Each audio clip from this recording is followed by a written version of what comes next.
Hello, I am Alexandra J. Johnson with the Entheos Academy for Optimal Living. Today I am chatting with one of our professors, Eric Maisel. Eric is one of the leading creativity experts and the author of 30 books. Today I am chatting with him about his course, Noimetics, Bring Meaning to Your Life. Hello, Eric. Hi, Alexandra. How are you? I'm fantastic. It's so wonderful to be chatting with you today. And I'm going to dive into your course. What is Noimetics? Well, it's my attempt to update existentialism. There was a time 30 or 40 years ago when it looked like we might talk sensibly about meaning. But somehow that moment passed. It's very difficult to talk about meaning. And so the opportunity passed, and now I'm hoping to reintroduce the idea that meaning is our most important subject. Really, we have to organize our lives around our understanding of meaning. And that there is this big shift that we can make from either feeling like we don't have enough meaning in our lives or spending too much time looking for meaning, and rather understanding that we can make meaning on a daily basis. When we get that idea, our life changes. We feel much more instrumental, much more powerful, and actually like a different person. Incredible. And meaning's so important for all of us. And how does Noimetics differ from, other philosophies on life or religion? How does it differ? Well, I think most philosophies and religions actually start from some oughts. They put the cart before the horse, and they say that one ought to do this or that, maybe serve the greater good or be obedient to a god or do something that amounts to an obligation.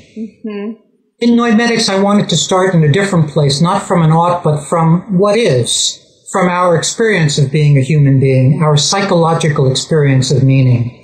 Wanted to look closely at how we actually live, and only then move to how we ought to live.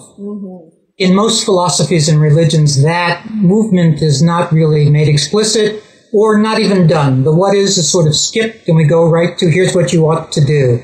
Here's how you should live your life. And I didn't want to do that. I think it's unfair to thinking individuals to hop right over how we actually live and go to what you ought to do. So I think that's the big difference. I'm really honoring the is as well as the ought in life. That's great.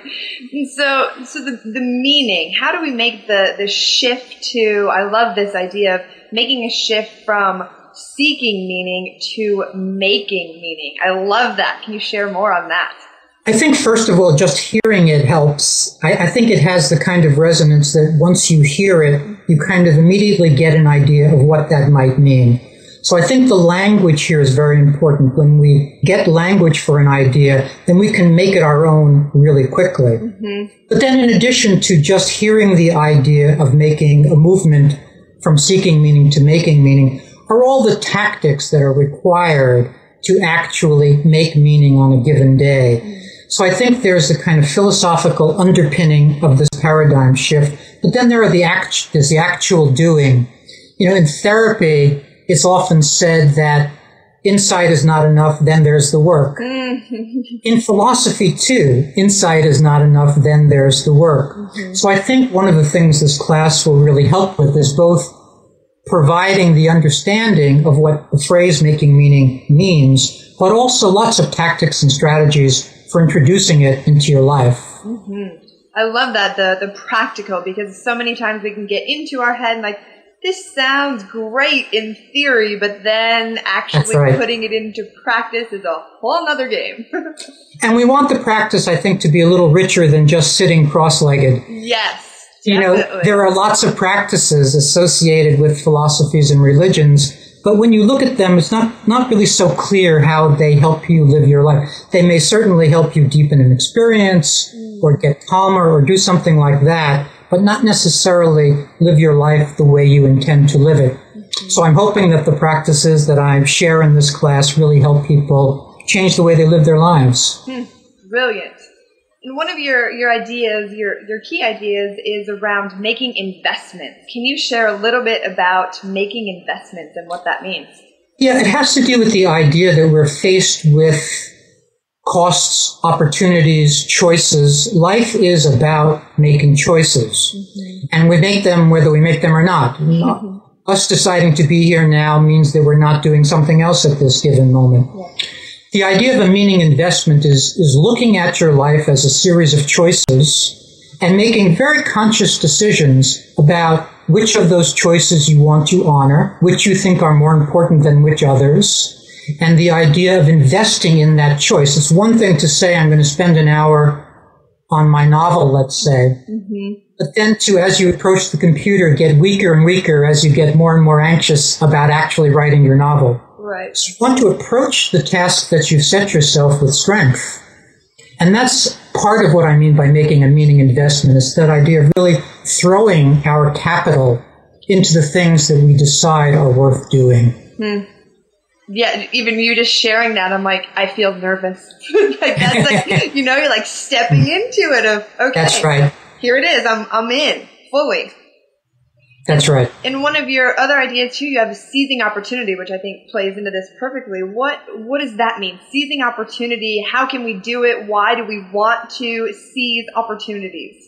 The idea of seizing meaning opportunities has to do with the idea of there being a variety of experiences that human beings have found meaningful. Mm-hmm. Everything is meaningful to somebody. So there really are an infinite number of meaningful experiences.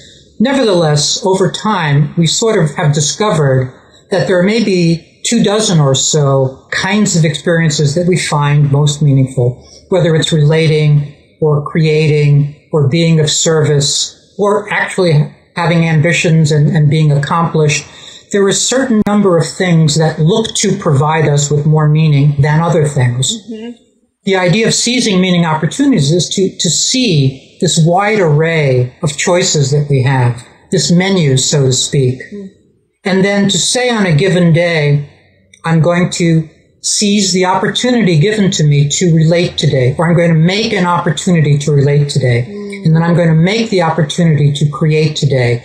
And by understanding that these are opportunities that cause us to have the experience of meaning, in a way we get to create the meaning in our life in a daily way by choosing and seizing one thing after another.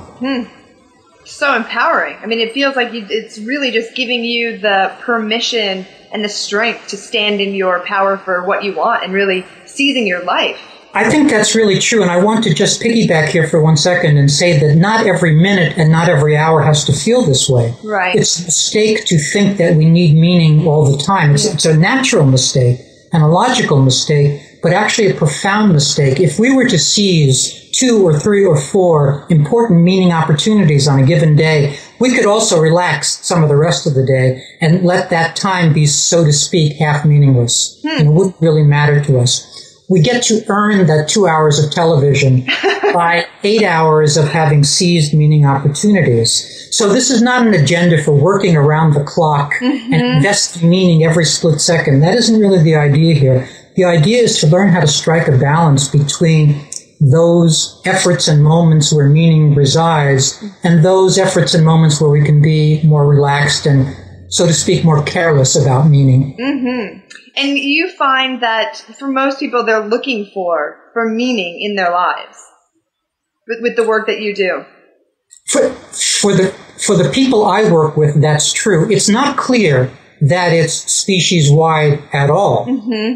There's a certain complexity that comes with this need for meaning. Mm-hmm. You may be born stubbornly with meaning needs that other people don't have. You may be that kid who pops out of the womb and says, I don't know why my mother and father are doing any of the things they do. It makes no sense to me. I'm going to go my own direction. Yeah. So it's not at all clear that everybody has the same sorts of meaning needs.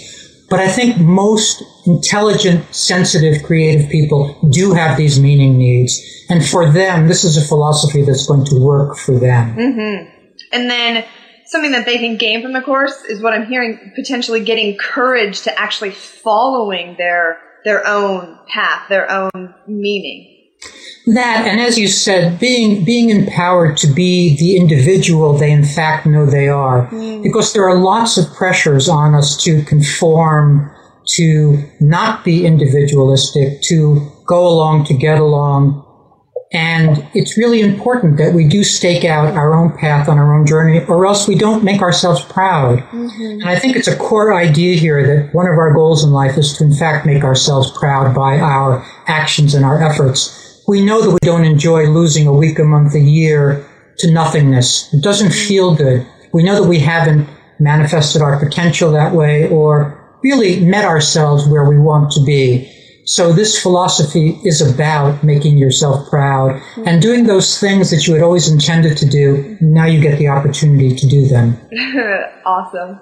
Very cool. And for people, there's the anxiety and depression. What I'm hearing too is that this is a way to make yourself proud. I mean, when you're saying that, I got tears in my eyes of like, that's what we all want. We all want to feel proud, and that anxiety and depression falls away when we're really going for it.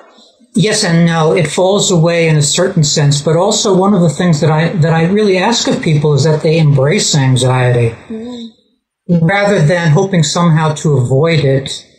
It needs to be embraced, because if you're going to live life on your own terms, that means that you're going to do a lot of things that the world is not necessarily in line with. And you're going to make yourself anxious as you go down your own journey. So therefore, it's actually important that you stop trying to fight off anxiety and just embrace it, but have lots of cool anxiety management tools. Yes.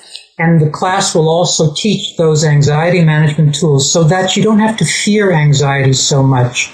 And so that you know what to do when the anxiety wells up in you and you're trying to make a difference in your own life. The anxiety wells up. Now you'll know what to do.